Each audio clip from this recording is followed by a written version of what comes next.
नीलाञ्जनसमाभासं रविपुत्रं यमाग्रजं छायामार्तण्डसम्भूतं तं नमामि शनैश्चरम्.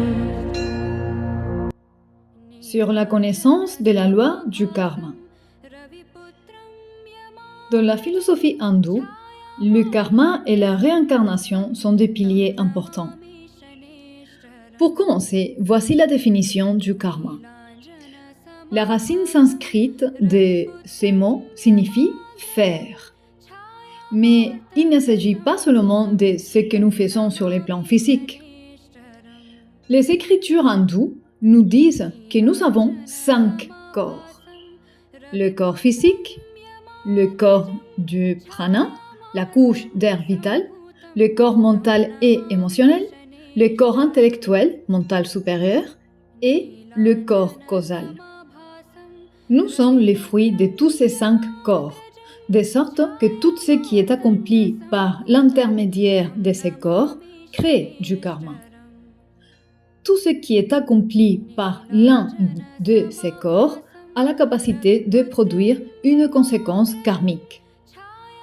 Chaque action produit un fruit, un résultat. C'est la loi des causalités, la loi des causes à effet.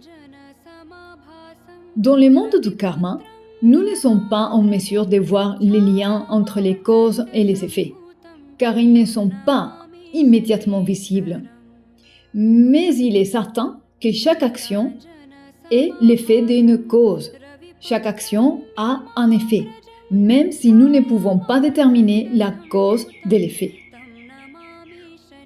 Ainsi, ce que nous pensons, ce que nous ressentons, les énergies que nous dégageons, les activités intellectuelles que nous effectuons, les décisions que nous prenons et aussi les énergies du corps de causalité, qui est la source de notre intelligence et de notre volonté et la source à partir de laquelle la conscience s'infiltre dans le système, tous ces corps, quoi qu'ils fassent, sont les produits du karma et génèrent du karma.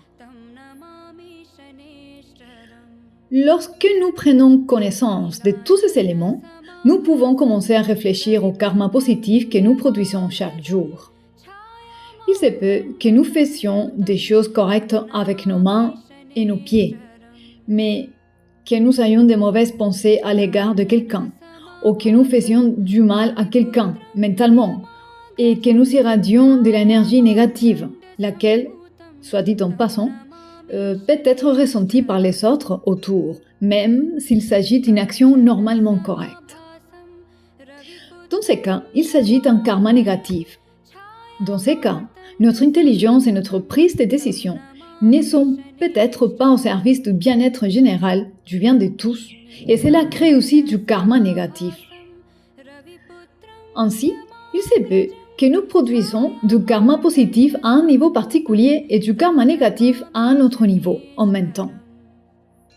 Si nous ne prenons pas conscience de tout ce qui se passe à l'intérieur de nous et si nous ne commençons pas à effectuer les corrections nécessaires, nous agissons à un haut niveau de la programmation subconsciente, menant au final une vie inconsciente.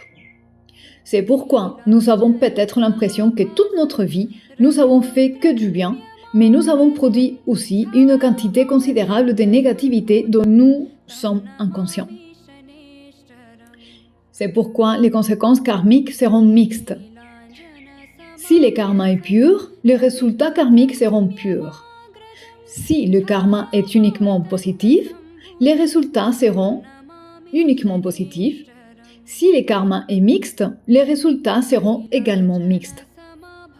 Ce karma mixte, on ne peut pas le voir, mais il s'abattra sur nous à un moment ou à un autre de cette vie ou de la suivante. Donc, quels que soient les résultats de ce système qui comprend tous les 5 corps, nous devons être prudents à ce sujet. Dans la loi du karma, la prise consciente de décisions crée le karma le plus élevé que nous puissions produire, parce qu'elle provient directement du corps intellectuel ou mental supérieur. Ce type de prise de décision implique un effort de rénonciation à quelque chose d'autre, personne, habitude, situation, avec quoi nous nous sentons attachés et ou identifiés. Lorsque nous avons l'opportunité de prendre des actions plus alignées, des décisions appropriées pour éliminer toutes les négativités de la vie et que nous ne les faisons pas, et que nous continuons à faire ce qui semble être bon à des niveaux inférieurs, cela ne suffit pas. Et à la fin, nous échouons dans l'accomplissement de notre dharma. Chaque fois que nous restons silencieux devant des circonstances injustes ou incorrectes, à des moments cruciaux, nous créons un karma négatif. Nous échouons dans notre dharma lorsque nous ne prenons pas de décisions efficaces et puissantes au bon moment. Nous ne pouvons donc jamais prétendre que nous faisons un karma magnifique, car pour cela, nous devons être pleinement conscients de nous-mêmes, maîtres parfaits de nos personnalités, chose qui n'est pas le cas pour la plupart d'entre nous. Ainsi, si nous faisons quelque chose de bien, mais que nous pensons quelque chose de mal, cela produira des conséquences karmiques mixtes. Tout ce que les 5 corps produisent, c'est du karma et produira des conséquences karmiques. La capacité d'une personne à prendre des décisions est guidée en effet par ses bagages karmiques. Le corps où réside le résultat de tout notre karma se trouve dans le mental supérieur. Son essence prédétermine la décision que nous prendrons, prédétermine nos dispositions et détermine nos pensées. Le résultat de tout cela sera produit dans le futur. Il faut donc faire attention à tout cela. C'est finalement notre karma qui dicte à notre mental les décisions que nous prenons. Nous devons faire attention au type d'énergie que nous dégageons comme résultat de notre pensée, puisqu'elle est encore plus puissante que l'action elle-même. Il y a donc 3 effets du karma que nous devons connaître. Il y a le résultat karmique de l'action en elle-même, qui est visible, mais le résultat karmique venant de la motivation qui induit l'action est encore plus puissante que l'action en soi-même. Cette motivation crée une impression dans le mental. Ce peut être la peur, l'amour, l'intérêt, et cet effet du karma n'est pas visible. Il est invisible, mais il est là, et il crée une impression permanente dans le cerveau lui-même.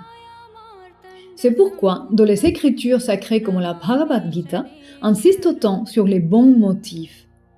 Si nous accomplissons une action avec les bons motifs, les effets karmiques seront bons, les résultats seront toujours bons.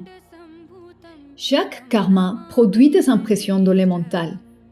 Et qu'est-ce que c'est le caractère si ce n'est l'ensemble de nos impressions mentales? Le karma produit le caractère. Le karma génère le caractère. Notre caractère dépend de notre karma, de nos actions produites par tous nos corps. C'est pourquoi nous devons insister sur le travail correct, les pensées correctes, les paroles correctes, l'énergie correcte qui rayonne à travers nous.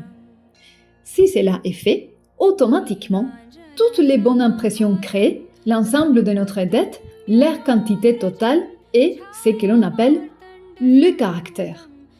Ainsi, tout ce qui concerne la vie humaine est déterminé par les karmas. Le 3e effet du karma est d'ordre cosmique.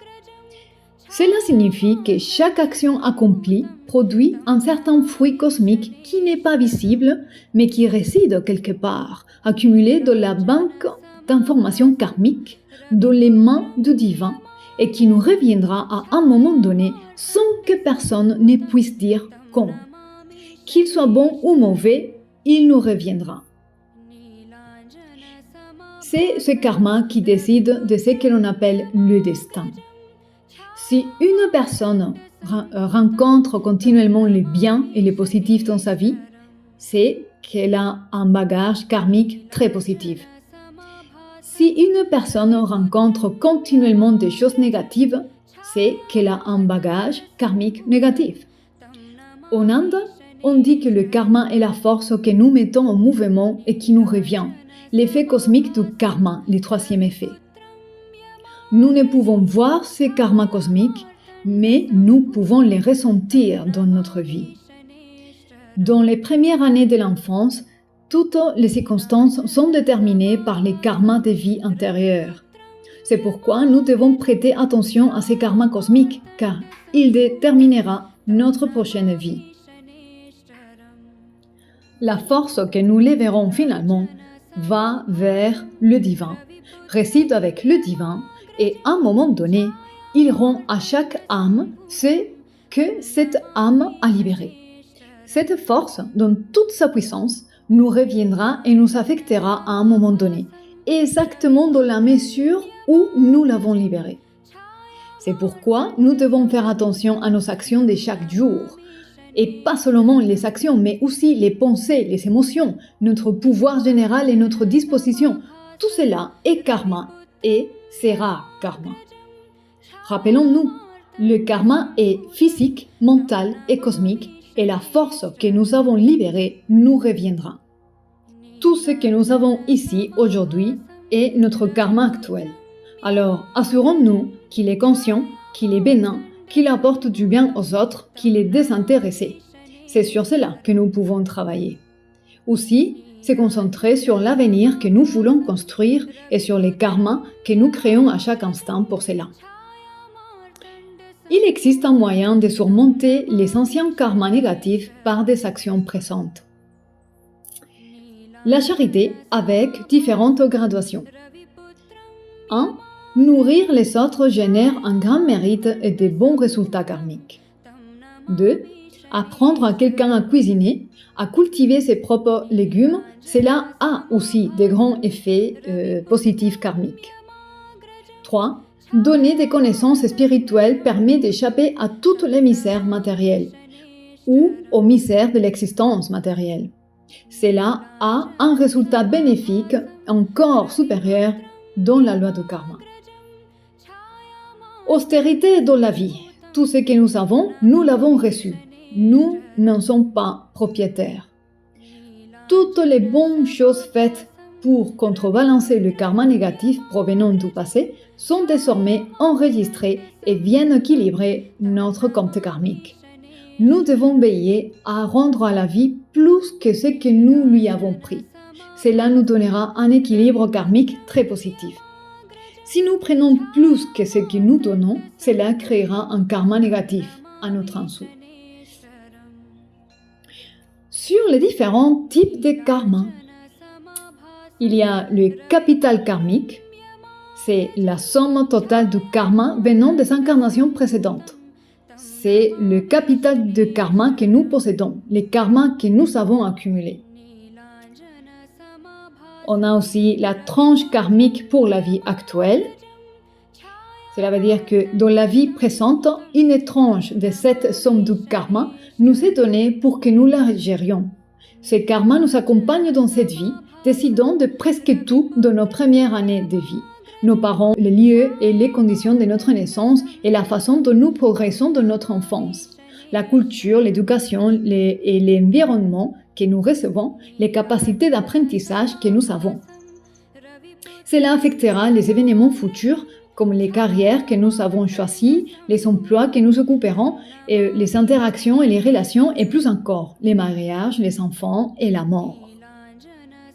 Ces deux types de karma sont fixes, mais il existe un troisième type de karma, les karmas de ce que je fais maintenant. Que puis-je faire consciemment dans le présent? Si à chaque fois je choisis le bien et le juste, cela peut même changer le karma du capital premier. Les bons choix continus de notre libre arbitre peuvent changer la direction de notre tranche karmique. Si vous n'utilisez pas cette liberté de choisir et d'agir en alignement supérieur, vous serez soufflé par votre karma et pas par votre destinée. C'est pourquoi Swami Vivekananda nous a dit « Vous êtes le créateur de votre destin ». नीलाञ्जन समाभासं रविपुत्रं यमाग्रजं छायामार्तण्ड सम्भूतं तं नमामि शनेश्वरम् नीलाञ्जन समाभासं रविपुत्रं यमाग्रजं छायामार्तण्ड सम्भूतं तं नमामि शनेश्वरम्